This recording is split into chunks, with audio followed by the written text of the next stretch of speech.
ఈ స్క్రీన్ మేము యూట్యూబ్ లో సెర్చ్ చేసాము బ్రోకెన్ స్క్రీన్ అని చెప్పి. సో ఇప్పుడు ఏం చేద్దాం బాయ్? మా అమ్మకి కాల్ చేసి ఆయన ఏం చెప్తాడో చూద్దాం. ఆయన ఇంటికి వచ్చినాక ఆయన రియాక్షన్ ఎట్లా ఉంటుందో చూద్దాం. టీవీ ఎక్కడ రిపేర్ చేయించినావు? మొత్తం లైన్స్ వస్తున్నాయి కదా. నేనెందుకు ఏం చేస్తా, మొత్తం వచ్చి నాకు టీవీ కొత్తది, నాకు తొందరగా ఇప్పి. నాకు టీవీ లేకుంటే నేను ఉండను.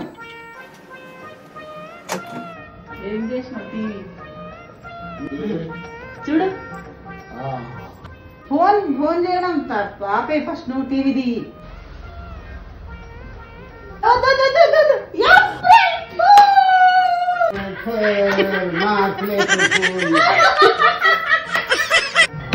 స్క్రీన్ పోయింది మళ్ళా అనుకున్నా. నమ్మినాను. ఇక చూడు